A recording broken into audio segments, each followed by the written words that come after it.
Hello everybody and welcome back to Gardens and Crystals with me, Wesley Peterson, and today I have another one of those from propagation to potting videos for you. And this time I have my beautiful Philodendron Elegans cutting that has been propagating so brilliantly and is ready to be put into soil now. Now this is a huge transition for a plant. It's a time when you could be on tender hooks of whether your plant is going to be okay or not, because it seems to be growing so well in the water, and the soil mix is a huge and completely different world for the plant. It is going to be going from its baby phase to an adult phase in one go, just like that. So we have to take care that everything is as right and perfect as possible. So this plant has roots that aren't very long. They're not very big this time. I've decided to do this while the roots are still quite small because they're growing a little bit up and a bit to the sides and a bit down. But they're around about 2 to 3 inches long, some of them. Some of them haven't produced many auxiliary roots yet, but I know the plant is happy. I know the plant is viable. It has one beautiful bigger leaf here. It has one on its way out, and it has a juvenile leaf with a completely different shape on the other side. And to give me a little extra backup, I did take a little cutting where I saw another node, and I have that growing in another vase, and that is doing okay. There's nothing else on it, no leaves, it's just the nodes are starting to push out roots now. So I know I have a backup as well of this plant, because we're talking about rarer plants to find, people, here. So we want to do this as quick and easy and right as possible. Now I'm going to bring this plant in to show you a closer look of the leaves and the roots before we get on to the repotting. Now look at that leaf. Isn't it just beautiful? This is the beautiful Philodendron Elegans. And well, these leaves are just beautifully elegant, I think. Look at these huge slits in the leaves here and the thin, narrow leaflets or parts of the leaf that are just beautiful. And this is a small leaf compared to what these leaves can get like. These leaves can get very big. So you can imagine these beautiful, long, thin streaks of leaf growing out. And many of them, what it looks like, the texture of the plant is just gorgeous. And if I should show you the other leaf here, now this is a much more juvenile leaf, and you can see that all these slits are smaller and all the jaggedy edging is much more compact and it's growing out longer. And as this leaf matures, these small pieces of the leaf here will start growing out just like the other one. And then at the top in the middle here, you can even see there's another third leaf on the way, and it is just doing so well, sitting there in water for around about 6 weeks now, and it's doing beautifully. And if I should show you the roots now, I'll turn it upside down so you can see the roots better here. So there you go, you can see what's going on with some of the roots. Some are around 3 inches long, some are around 2 inches long. So at the top you can see some auxiliary roots coming out on the 3-inch long root, and the rest are extending out, and there are a lot more of these nodes that are getting roots coming out of them now as well, and there are plenty. So I think this plant is plenty good enough to be put into soil now. I don't want these roots to become water roots that will have a harder time transitioning to soil. I'm just going to go for it now, and I think this plant will do wonderfully.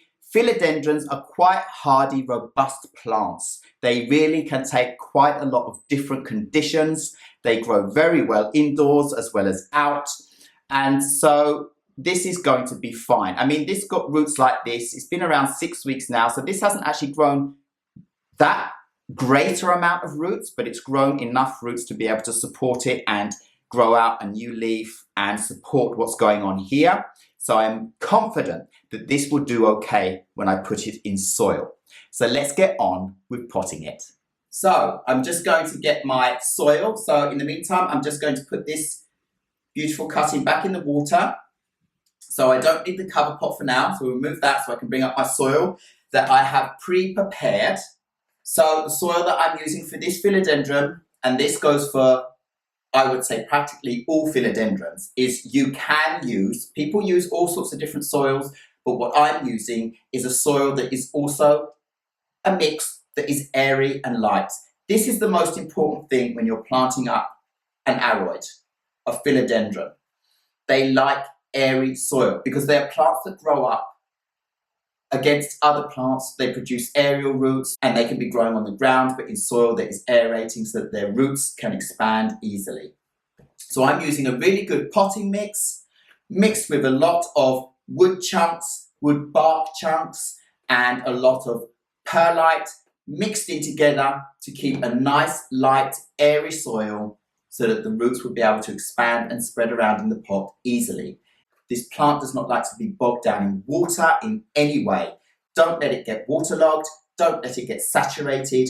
Don't let it be thick and tight and compact in the soil. It needs to be a nice airy soil so the water can drain through when you water, if you water too much, and it will retain the right amount of moisture to keep the plant happy. This plant can easily dry out between waterings and survive and be fine, but not for too long a period. But for the most part, it would like to be in a moist soil that is most definitely not too wet. Philodendrons don't need a lot of water, so just slightly moist, and then it will be very happy. When it comes to fertilizing, you can fertilize it when the plant is growing, and I would say as a house plant, what I do is I fertilize my plants all year round if they're growing. There are people out there that say that you shouldn't because of the outside light conditions and temperature and so forth. But in your home, you are creating an artificial environment anyway. You have a warmer temperature, a much warmer temperature indoors than out. In this room where I'm going to be having my plant, the humidity is at 60 to 70%. It's warm, there are radiators, so I need to keep the moisture up, and I have grow lights and all sorts of lighting going on around to extend the daylight. And I always switch the lights off at night. That's very important. Your plant goes through a different biological process at night than daytime, so plants sleep as well as we do. So don't keep your lights on all night. You will end up stressing out your plant.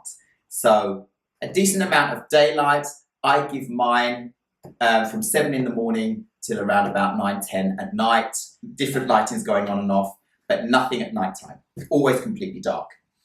And this plant likes to be misted to keep the leaves clear and clean from dust and debris. Indoors you don't have rain, and that would happen quite often where these plants are, and thus they would be cleaned all the time of any dirt, debris or insects and bugs that could be trying to eat them, for example. So make sure you mist over your plant and keep the leaves clear from dust and debris so that it has an easier time of photosynthesizing. This plant can easily live in low light conditions indoors. I'm not saying any condition where you can't read a book yourself or where it's a room with no windows. That wouldn't work for this plant. It does need filtered light, and these plants, even though they can cope with low light conditions, they do like bright indirect light as the absolute optimal and best condition, because that way your plant will grow much quicker and healthier. But low light conditions, filtered light is perfect as well for this plant. It will grow maybe a bit slower. And in certain conditions, if the light is too low, the leaves won't grow very big either.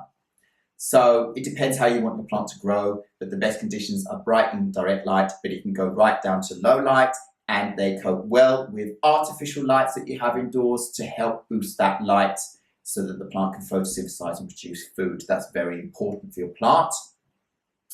Other than that, it's a very easy care plant. Once you've put it in the soil and you water it, keep it moist, let it dry, keep it moist, in that kind of ratio, then it will be quite happy. Of course, never any situation, if you're going to be having your plant outside during the summer or something like that, never allow these plants, philodendrons, to get into a frost situation, because that will completely kill your plant. So, but we're talking about house plants and keeping it indoors, basically, and a well-draining soil.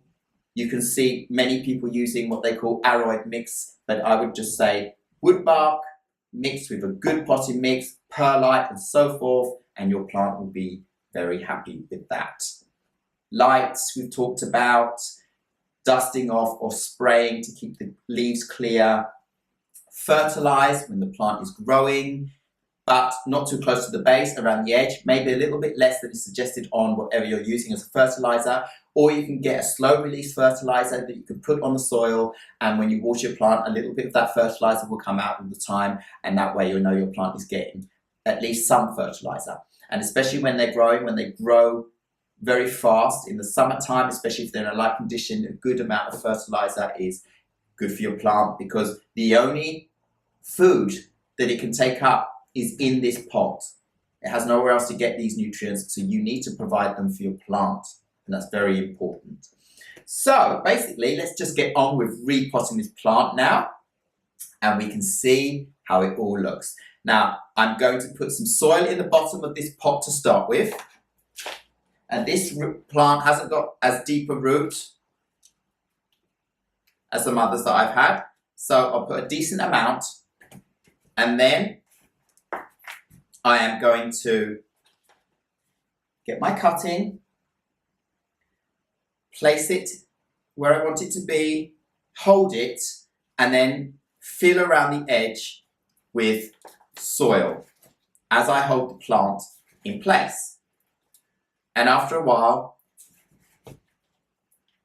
I can go in and push the soil down around the plant to support it. And I'm just doing this gently, just to hold the plant in place and give it a good chance of standing up and being stable. I am keeping the soil at the same level as the bottom of the plant where the root nodes were and where the roots are growing, and not compacting high up around the stems, because if you do that, you could cause your plant to suffocate and you can cause the stems to rot and you will lose everything. So try and keep the soil down to the same level as where your roots are growing out. So that is the repotting done. My plant is in the soil, it is stable, it looks good. I'm so excited. My baby plant has become a young adult now. So it just needs to find its feet. I'm just going to bring it in closer so you can see the level of the soil and what I mean about keeping it just down to the bottom of the stems. So if you look here, if you can see in my pot, there is a good centimetre to the top rim of this nursery pot. I've only put the soil round to the bottom of the stem where the roots are growing out. So it's not smothered. Make sure you don't smother the plant too much at the bottom around there with soil. And it looks so good, it looks so happy, and I'm just going to put it in its cover pot so I can bring it up close and show you the final result of my beautiful Philodendron Elegans. Now look at this.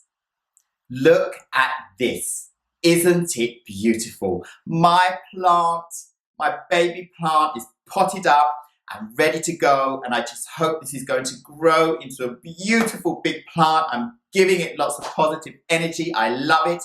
Think it's just gorgeous. I love the different textures on the leaves and everything that's going on, and I just think this plant is going to do brilliantly. It really is. So that's all I have for you for this video, the beautiful repotting of my propagation of a Philodendron Elegans. Moving on from a cutting to a fully fledged young plant, and I'm just so pleased. So all I have to say now is thank you very much once again for watching Gardens and Crystals with me, Wesley Peterson. Please remember to like, subscribe and hit the bell so you know when my next video will be uploaded, and I will see you in another video very, very soon. Goodbye.